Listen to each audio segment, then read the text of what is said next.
Once upon a time, there was a little boy called Howard who loved writing stories. Little Howard dreamed of being a writer, and so he sat and wrote every night. But everything he wrote was fucking shite, yeah. Wubba-dubba-doo, wubba-dubba-doo. Worst writer in the world, worst writer in the world, worst writer in the world, worst writer in the world. He's a stupid, suck-ass, rubbish writer. Welcome to the worst writer in the world, and it is the final episode of Time Jump. It's been a long journey because we kept forgetting to release episodes, and so it's taken a lot longer than it should have done. I tell you what, you really should have signed up to the Secret Gang for $2 right at the beginning and just got them all immediately, hey? That would have been a lot more efficient. Next time we do this, you should probably listen. Yeah, I mean, it's basically like it's like a kind of realistic version of time travel, isn't it? If you'd have done that back then, you would have experienced the future. Yeah, but here you are living in the present, which is rubbish. Yeah. I mean, That's come on, true, look around. actually. Everything that's going wrong, that's your fault. You did that by not signing up to the gang for $2. It's true. When Everything would be we fine if you'd just done started that. releasing Time Jump, the world was like it wasn't was great, so good. but it was a lot better than it is right now. It was better. All right, and that's your fault. That's on you, listener. All right, so where we left Jem was after he'd just done his mass murder. Yeah, he's murdered a lot of Right? people He's- last chapter. He's been going around murdering people, but it's fine because he's going to travel in time and bring them back to life. Right? That's his plan. Yeah. But he has done a lot of murder, and the police had caught up with him. He's still trying to save his mum and his wife Zippy. That's his mission, right? But at the moment, he's also got to escape from the police. So we left him just after the police caught up with him, just after he'd shot up a church, murdered a priest. The police had found him, and now he needs to escape that police officer. Yeah. Okay, let's find out what he does next.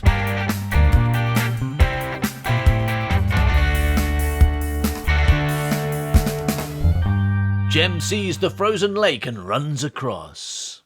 Don't be a fool, man. The ice is fragile. The ice breaks in a kind of callback to the roof of the British Museum at the beginning, so that you know the screenwriter knows his trade and that his head is of above average proportions. I do know that. Suddenly, Jem falls through the ice and sinks without a trace, like nothing more than an escaped turkey. Fade to black. A clock ticks. Then the face of clock all wobblies onto the screen.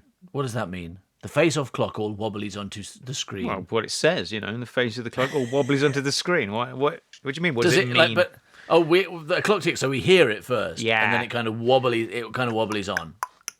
All right. Then more clock faces. So much ticking, their hands turning ever faster until smash cut to exterior lake, November 2007. A pleasant sunny day in November. A fisherman is fishing. He whistles the Time Jump theme. Dorothea Cadle passes on her way to the church, carrying her brushes and whatnot. Right, so hang on. I was thinking 2007 is the past, but that's actually the present, right, for the script, because that's when it was written. Yes. But hang on, didn't Dorothea just died? So it's the present, but earlier. Yeah, it's the present, but earlier. When is this? Explain to me, Howard. When is this scene happening in relation to the other scenes? Before the museum. Dorothea says, "Oh, sir, morning, Bob," and Bob says, "Where?" The Bob the fisherman gets a bite, but reeling it in, it's a massive block of ice, and there is something inside. Exterior lake later. Bob's cousin inspects the melty cube. I may have gone all in on doing every single time travel plot that existed at this point. I don't know. Cousin says, "Where? What do you reckon it be, Bob?" And fisherman, who I assume is also Bob, says, "Reckon it be a caveman, I doos." The ice cracks and it is. More to the point, it's Encino Man Brendan Fraser. Encino Man says, George of the jungle, strong as he can be. Then Captain America gets out too. Captain America says, it's clobbering time. And also Demolition Man, I'll be back. They all run off to be involved in movie projects more successful than this, though to vastly varying degrees. Finally, Jem steps out. Yes. Or a frozen ice man. The fisherman faints. Amusing fainting music plays.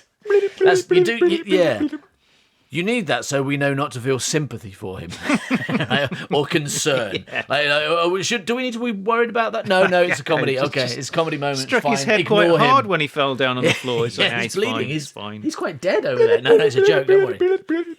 That's good. Look at the expression on his face as he goes down.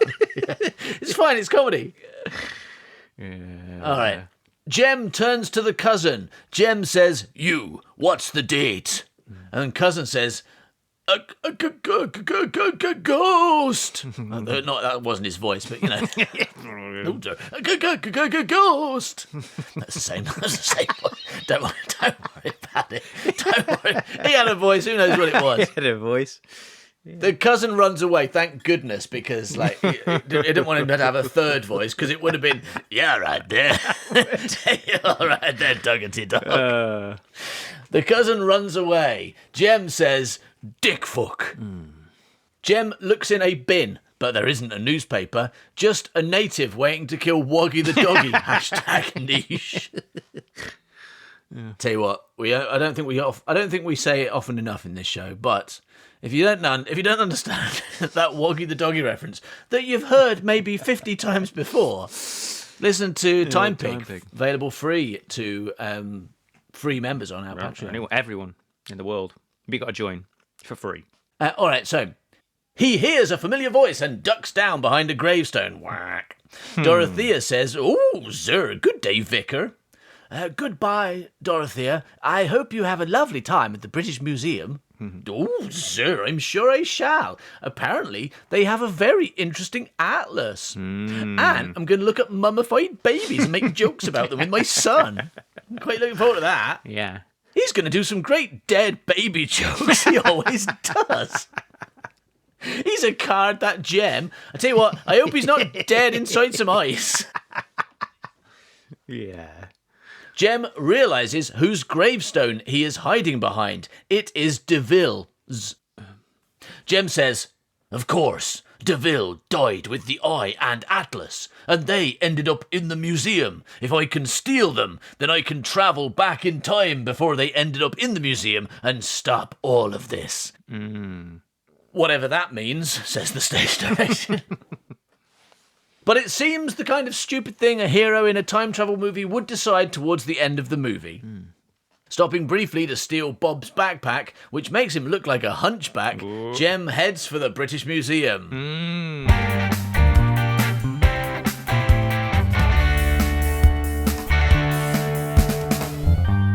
Exterior, London Street. It is November. It's grey and windy, but it's central London, and people have places to be or things to see. Jem is walking along spookily when suddenly there's a flash of time lightning. Jem gets pissed on by time piss. Oh, Yeah.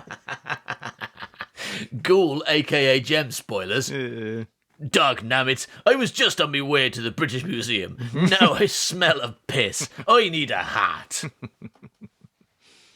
Interior hat shop. Montage of Jem trying on various hats, including a pilot hat and a deerstalker.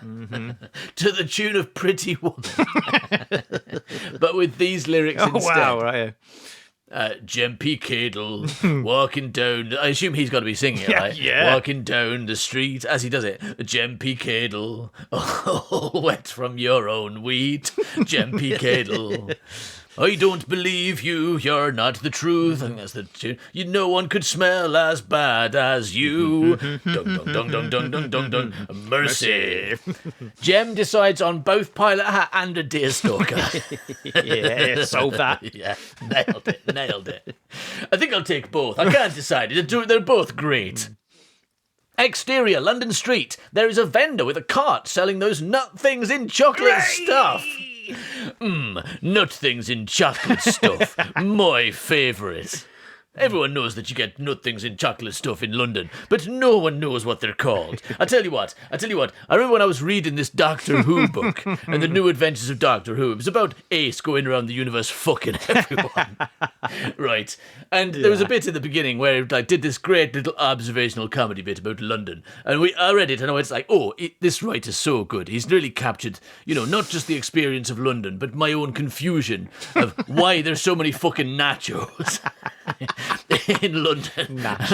And what the fuck are those nut things in chocolate stuff called? Yeah, I love that. Nachos. That's actually funny, I'm thinking about it. It is. So what? Is. Nachos? Yeah. What do you mean? So, Jem says, nut things in chocolate stuff, me favourite. Mm-hmm. He goes to the cart. One portion of nut things in chocolate stuff, please. Yeah. The vendor says, right you are, governor. Nice weather, innit? Nice weather. For ducks. What are we having a ducks anyway? Wow. In order to understand why the vendor says this, you will need to perform some time travel of your own. Go to the future and listen to the worst writer in the world story, Raincoats and Lawsuits. The vendor gives Jem his nut things in chocolate stuff. There you go, sir. One portion of nut things in chocolate stuff. Be careful, they're hot. Jem cannot hear properly because he is wearing two hats and he stuffs his face with nut things in chocolate stuff. Me mong! Eve burnt me mong! So, he's burnt his tongue, I guess. Yeah. So now we understand that the reason he doesn't speak in the first sequence is not because of time travel, but because of nut things in chocolate stuff. Yeah. I think if we'd been paying attention to your work, we could have guessed that. Yeah. Exterior, the British Museum. Without the summer sun and people lazing in the forecourt lawns, this 16th century building looks decidedly sinister and looms ominously over the Jem. The sky a dark grey background, Dracula framed by his castle. Stopping to pose for photos for Japanese tourists, Jem then heads on towards the main entrance. That's nice of him. I've got to save me wife. All right, then, just the one. Yeah, you'd think that, though, but he's not actually here to do that, is he? He's here to steal something. Oh, yeah, that's right. She is there, though, right? She is there. Maybe that's what... But then he does go for it, doesn't he? So maybe he's like, we're going to realise and go, oh, wait a minute. What am I missing about her? She's right here. I'll just kidnap her. Yeah. I'll just kidnap her and then I'll keep her in a box until after she gets run over. Put her in me sack. Yeah. Get out, Mr. Turkey. I need this sack. Get out, younger me. Interior, British Museum. Here, people have their bags checked. A bag checker says, sir, may I check your bag? Jem says, Miss me mungmak. Me mungmak mama man. Our ink ag. I ungok og inky ul ours. Ours. Very good.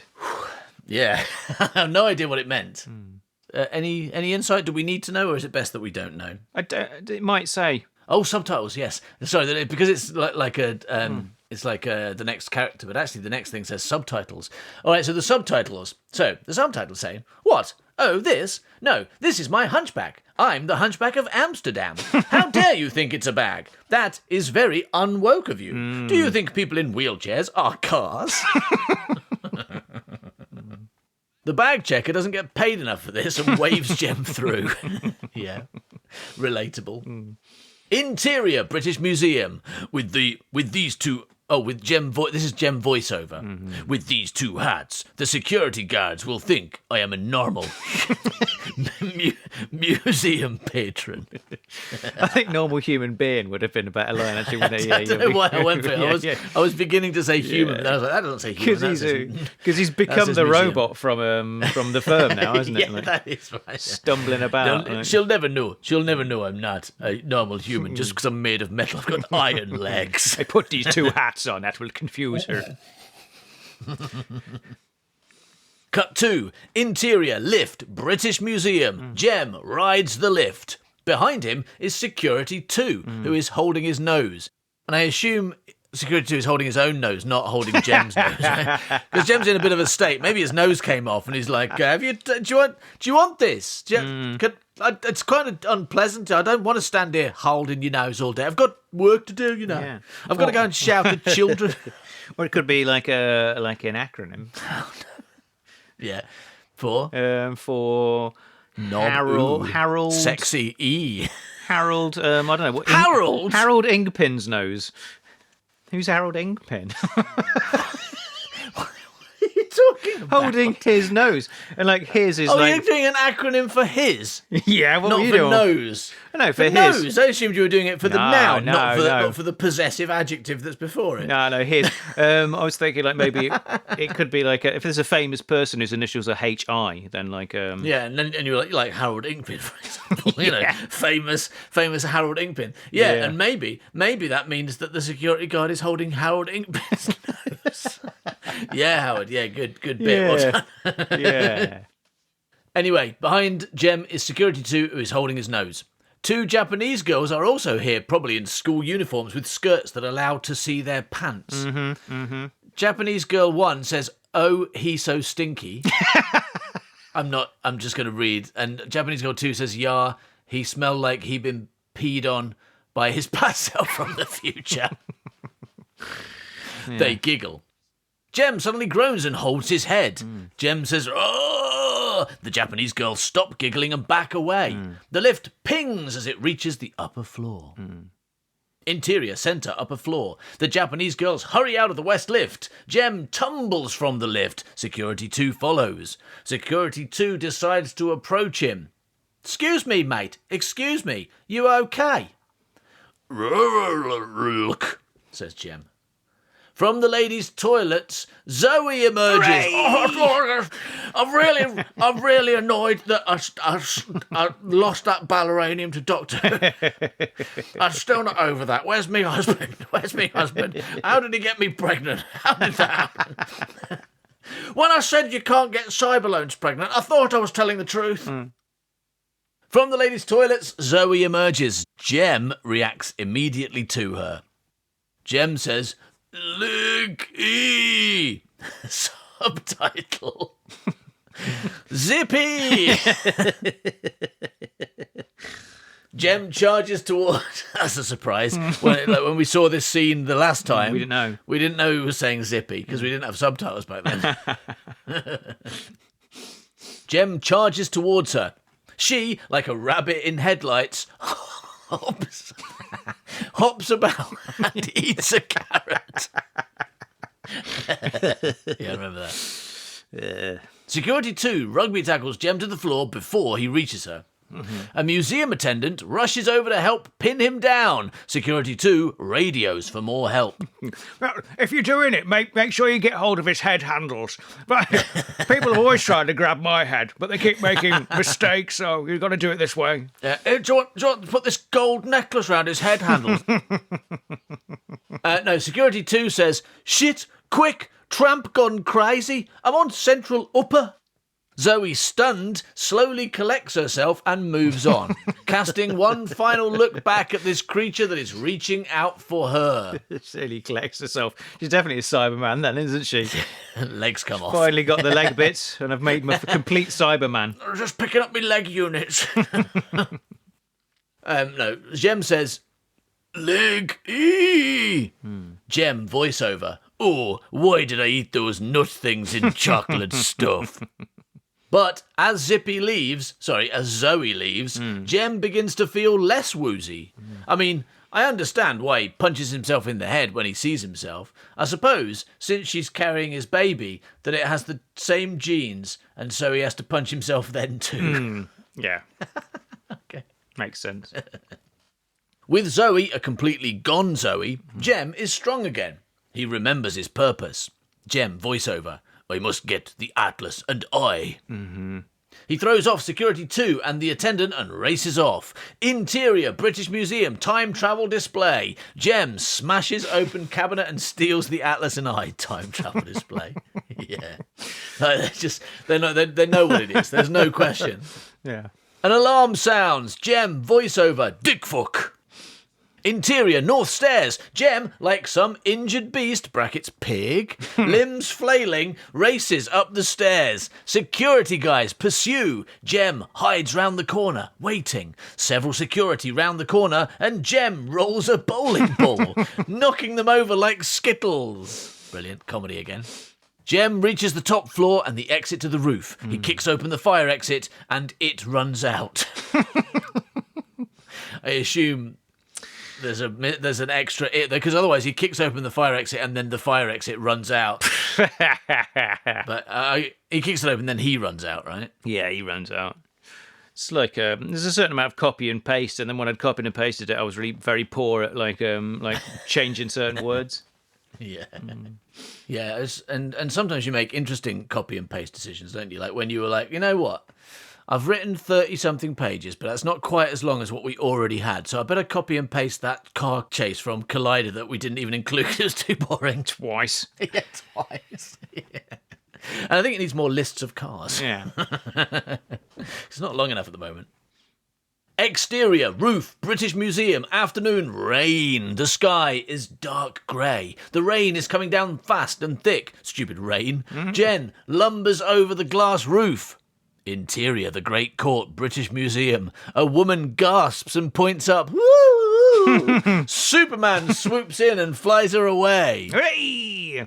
Exterior, roof, British Museum. As hair-free Jem gains on Ghoul Jem starts punching his own head and growling, screaming as hair-free, carefree Jem approaches.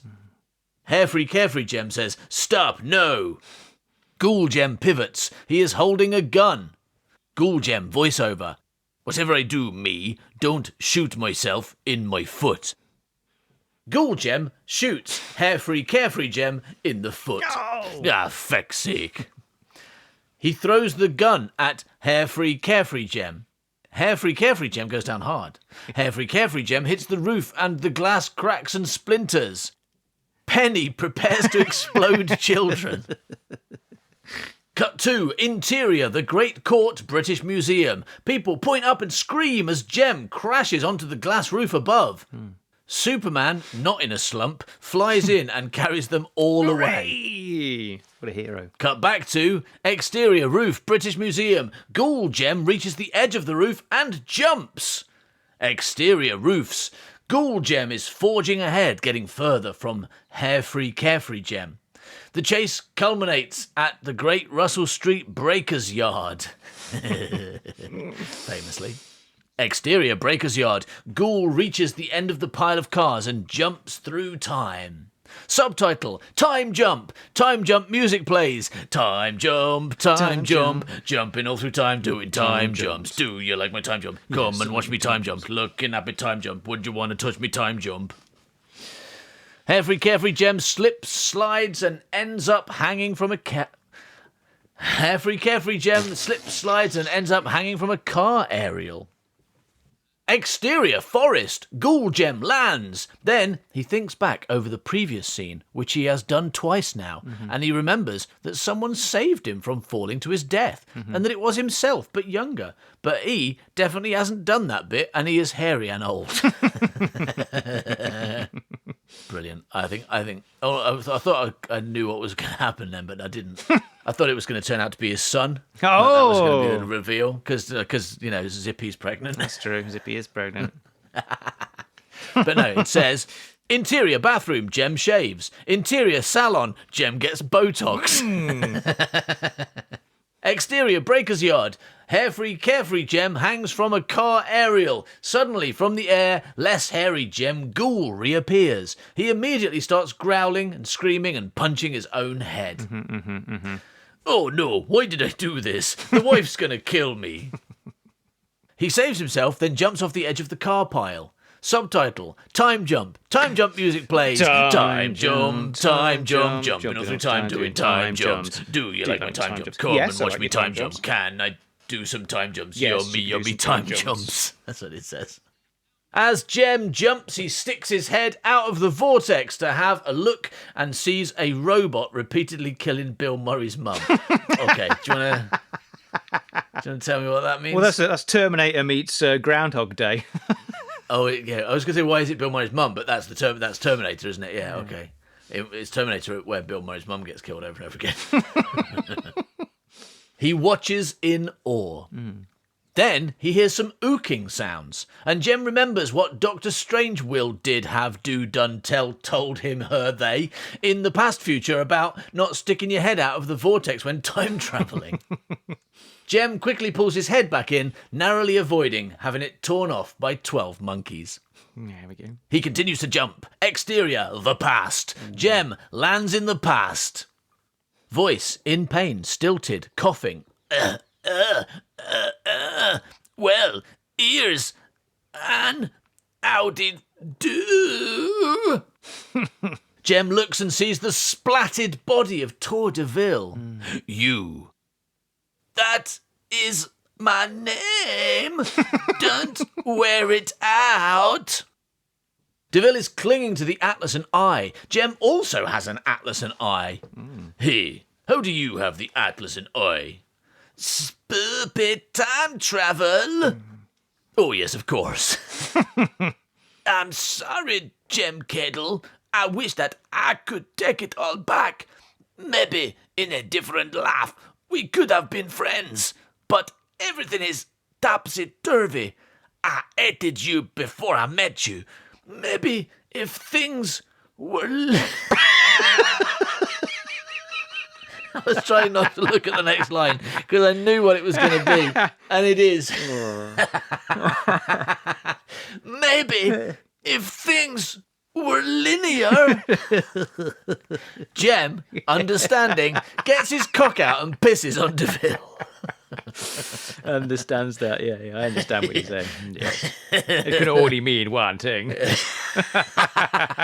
Here you go. You're right, let's be friends. Was. Okay, buy milk. Deville says, what are you doing?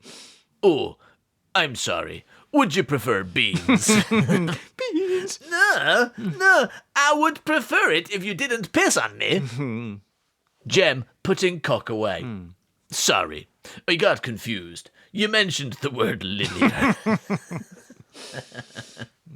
I hope none of our listeners have that problem because we have created a strong link between the word linear and pissing on people. I think probably everyone thinks of pissing when they hear the word linear now. I mean, if they've heard that. But I hope they don't do it. Is what I'm saying. I see. I hope if at the moment they hear the word linear, they're not like, oh, I bet this bloke wants me to piss all over him, and then they do it. Because that'd be a shame. I hope they think of it and laugh and then can't explain why they're laughing at the word linear. Yeah. Pavlov's office top floor. Pavlov's bee sting. Yeah.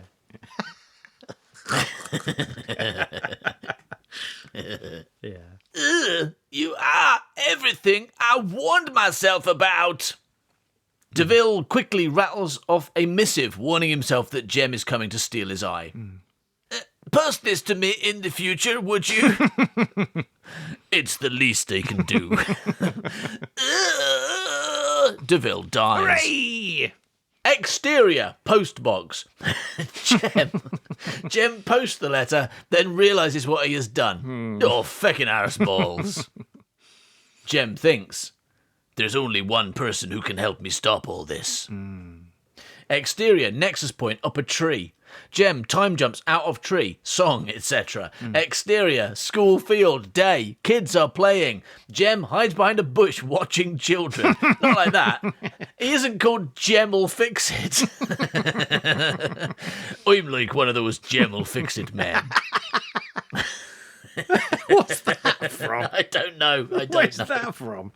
I have no idea. God. I just remember he's like one of those Jim will fix it men, and that's beyond that. I've got no idea. Fucking. He spies on two childhood friends, Baby Jem. I will push you off this... I do that voice high. I will push you off this log. I will push you off this log. It's got to be deep, though. It's not the way... All right, Baby Jem says, I will push you off this log. Baby Zoe, not if I push you off this log first. They wrestle.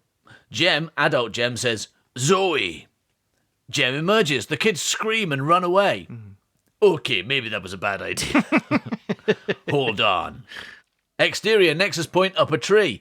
Time jumps out of tree again. Song, etc. again. Exterior schoolyard day. Kids are playing. A woman blows a whistle and the kids run into class. She is familiar. A hot, curvaceous blonde with gooey eyes. Gooey eyes. Wipe your eyes. They're all gooey. I thought one of the other jobs that women have in movies is primary school teacher. Primary school teacher, here we go. yeah.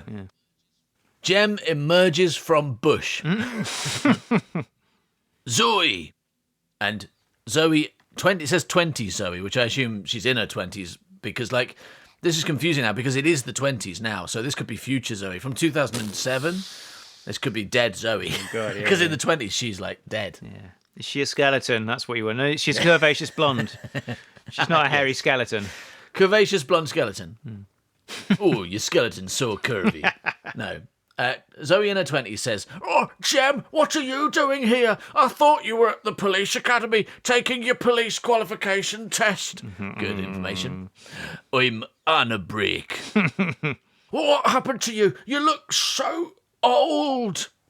I'm dehydrated. I'll be back to normal by this evening, I promise. Well, it's great to see you, even if you do look like shit. She kisses him. He kisses her. They kisses them. #woke. Zoe, you were always so wise. Tell me, if there was something you really wanted to do, but you knew it would end badly, would you still do it? Very vague. Yes. Oh, Jem, why are you being so mysterious? Please, Zoe. Zozo, please. My lovely Zozo Booba. Surely his pet name for her is Zippy. No, Zoe says, okay, well, I can't just answer without context, can I? Well, say, for example, you wanted a dog, a lovely dog to spend your life with, but you knew that if you married the dog... Married the dog?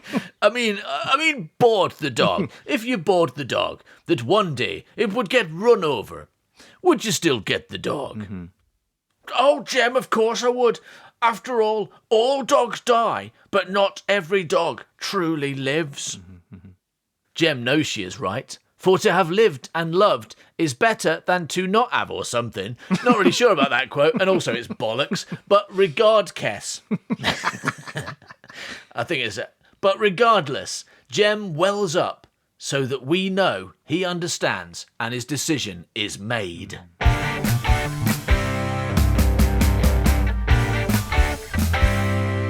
From the school, a bell rings. Oh, I have to get to class, but I'll see you tonight at the party. Yes, Zozo, yes. She kisses him and skips off. She stops and turns. Oh, Jem, question.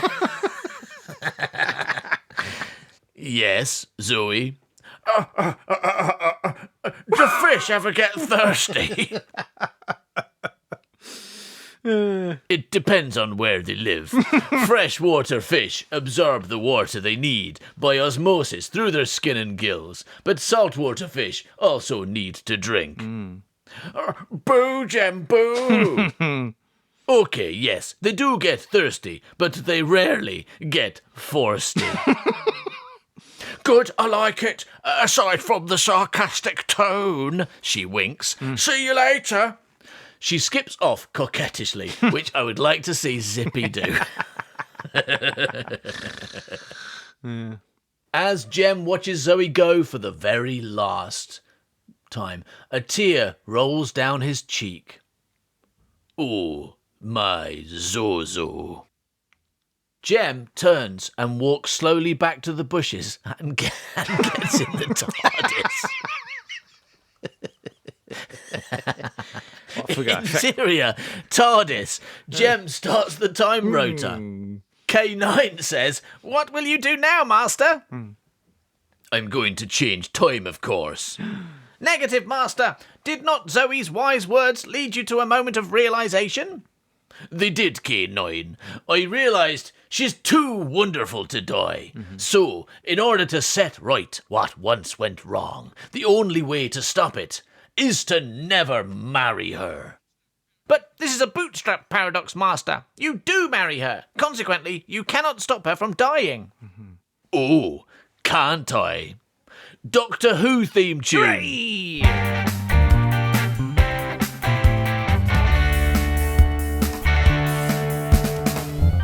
I tell you what, Howard, I love stories about time travel. Oh, I really yeah? do. Like, for real. No, I actually do. I love stories about time travel. Like, even rubbish ones. Right? Even rubbish ones. I enjoy them. I think they're great. I tell you what I'd really like, though, is, you know, Gret Binchleaf. Oh, and I you know how he never time travels, ever. Oh, yeah, never. Right?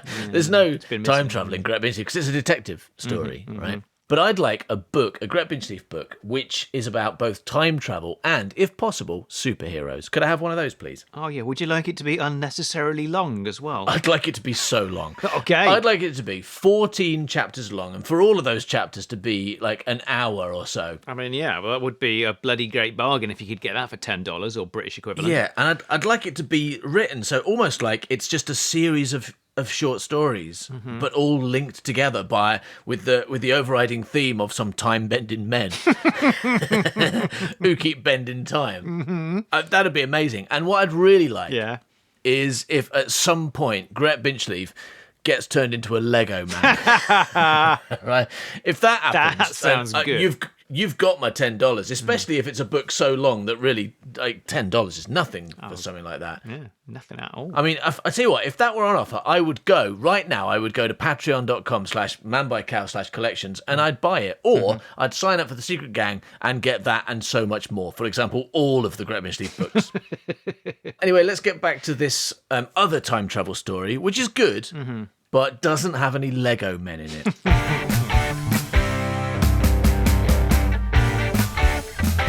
Cut to interior church, day in the past. A mariachi band plays. Chefs prepare spider soup. I don't know, that's the only wedding I've heard of.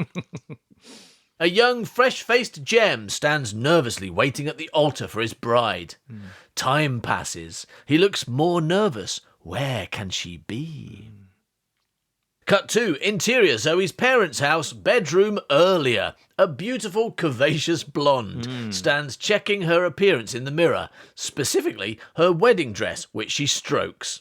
This is young Zoe Cadle. Her wide blue eyes are lost in daydreams of marriage. She smiles goofily. Yes, she does. Then she sees another figure in the mirror. She spins around. "Oh, Jem, what are you doing here? And why do you look so trampy?" "Sorry, Zozo."